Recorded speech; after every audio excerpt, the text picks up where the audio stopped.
పరిస్థితి లేనే లేదు.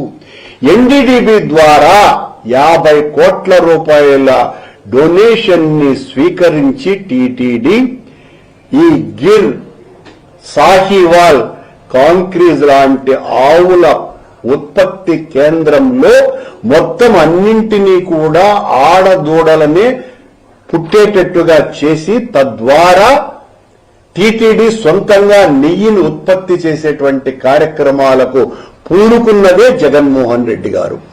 అలాగే అప్పటి వరకు బీటా సైట్ స్టెరాలసిస్ టెస్ట్ అన్నది ఏనాడు కూడా చేసేటువంటి పరిస్థితి లేదు.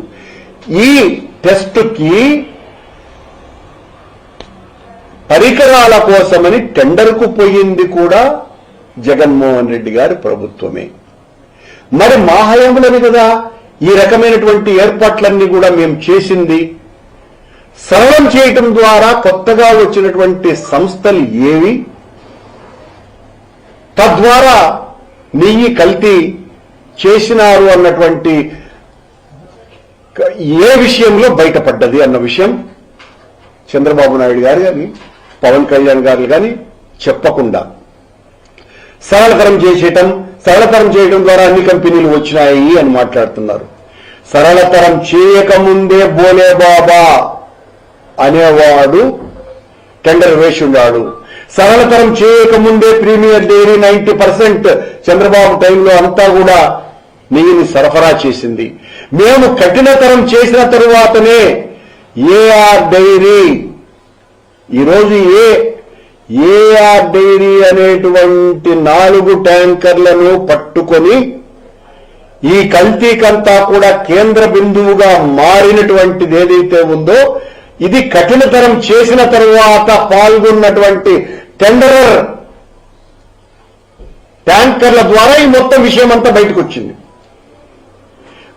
ఈ 4 ట్యాంకర్లను కూడా టీటీడీ మళ్లీ వాడింది ఇదే చంద్రబాబు నాయుడు గారి ప్రభుత్వమే. అది కూడా సిట్ స్పష్టంగా పేర్కొన్నది కదా. ఏదైతే కల్తీ జరిగిందో అని రిజెక్ట్ కాబడ్డదో శ్యామలరావు గారు రిజెక్ట్ చేసి పంపించినారో ఆ రిజెక్ట్ చేసినటువంటి ఆ 4 ట్యాంకర్లని చంద్రబాబు ప్రభుత్వమే మళ్లీ ఈయన చెప్పినట్టుగానే ఒకవేళ అది యానిమల్ ఫ్యాట్ అని ఆయన చెప్పినాడు కదా. చంద్రబాబు యానిమల్ ఫ్యాట్ అన్నాడు, నెయ్యిలో అసలు నెయ్యి లేదు, మొత్తం అంతా కూడా యానిమల్ ఫ్యాట్ అన్నాడు. పందుకోవు చేప నూనె అని పవన్ కళ్యాణ్ అన్నారు. అన్నటువంటి ఆ 4 ట్యాంకర్లని వాడింది చంద్రబాబు గారి ప్రభుత్వమే. అంటే చంద్రబాబు గారి ప్రభుత్వమే కదా యానిమల్ ఫ్యాట్ నెయ్యితో లడ్డూలు తయారు చేశారని మేము ఆరోపిస్తే ఎలా ఉంటుంది? మీరు దానికి సమాధానం చెప్పాలి కదా. నువ్వే కదా చెప్పింది ఆ 4 ట్యాంకర్ల రిపోర్టు వచ్చింది కనుకనే, ఎన్డీడీబీ రిపోర్టు వచ్చింది కనుకనే నేను మాట్లాడుతున్నటువంటి ముఖ్యమంత్రి గారు ఆ 4 ట్యాంకర్లని ఆ పంది కొవ్వు ఆవు కొవ్వు వాడినటువంటి నెయ్యితో తయారు చేసినటువంటి నెయ్యితో లడ్లు తయారు చేసింది మీ సంస్థే కదా. అంత ఘోరానికి మీరు పలకటం చాలా తప్పు కదా. ఆ 4 ట్యాంకర్ల రిపోర్టే కదా మొత్తం సిబిఐ ఎంక్వైరీ చేసిందంతా కూడా దాని మీద బేస్ చేసుకునే కదా. వాళ్ళెక్కడ కూడా ఆ సిబిఐ రిపోర్టులోనే ఆ 4 ట్యాంకర్లలో కలిసింది పంది కొవ్వు కాదు, ఆవు కొవ్వు కాదు అని చాలా స్పష్టమైన నివేదిక ఇచ్చినా మీరేమో నిన్న నేను చాలా వీరభక్తుడిని వెంకటేశ్వర స్వామికి, స్వామి చూసుకుంటాడు, స్వామి అంతు చూస్తాడు, జీవితంలోనే శిక్ష ఎన్నిసార్లు చెప్తారు చంద్రబాబు గారు మీరు ఇదే మాటలు? నేను మిమ్మల్ని దాదాపు 45-50 సంవత్సరాలుగా గమనిస్తూనే ఉన్నా. ఎప్పుడూ అదే మాట. ప్రపంచంలో మీరొక్కరే వెంకటేశ్వర స్వామి భక్తులా? ఇంకెవరు భక్తులు లేరా? మిగతా వాళ్ళంతా కూడా చెత్తవాళ్ళ? నేను వెంకటేశ్వర స్వామి భక్తుణ్ణి, నేను ఇలవేల్పును అంటే వెంకటేశ్వర స్వామి భక్తి పేరుతో వెంకటేశ్వర స్వామి లడ్డూను, వెంకటేశ్వర స్వామి యొక్క ఆచారాలను, వెంకటేశ్వర స్వామి యొక్క వైభవాన్ని వీటిలన్నింటినీ రాజకీయానికి వాడుకునటమే మీ రాజకీయ నైజమా? మీరు నిజంగా భక్తులైతే ఏం చేయాలా?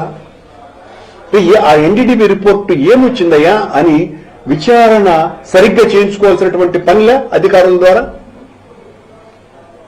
మీరు ఆ మాట అనింది నిజమైతే సుప్రీంకోర్టు మిమ్మల్ని ఎందుకు మందలిచ్చింది? ఆ మాటకు సమాధానం లేదు. సుప్రీంకోర్టు మందలించి సిబిఐ ఎంక్వైరీ చేసిన తర్వాత 1.5 సంవత్సరాల పాటు మీరు ఇష్టం వచ్చినట్టుగా రోజు నీళ్ళు మేము ఆవు కొవ్వు కలిపినామనే కదా మీరు మాట్లాడుతూ వచ్చింది. నీళ్ళు కాదు, లడ్డూలు ఆవు నెయ్యి కలిపినామనేగా, లడ్డులో మేము ఆవు కొవ్వు కలిపినామనే కదా మీరు మాట్లాడింది. మిమ్మల్ని ఆక్షేపించిన సుప్రీంకోర్టు సిబిఐని వేసిన తర్వాత ఇచ్చిన రిపోర్ట్ ఏంటి? అందులో కల్తీ జరగలేదు అని. ఏది? ఆవు కొవ్వు కలపలేదు అని. కల్తీ జరిగింది అన్నటువంటి విషయాన్ని మేము అంగీకరించకుండా పోయిందేమి లేదే. కల్తీ మీ హయాంలో కూడా జరిగింది కదా అనేదాన్ని ఒప్పుకోవాలి కదా మీరు.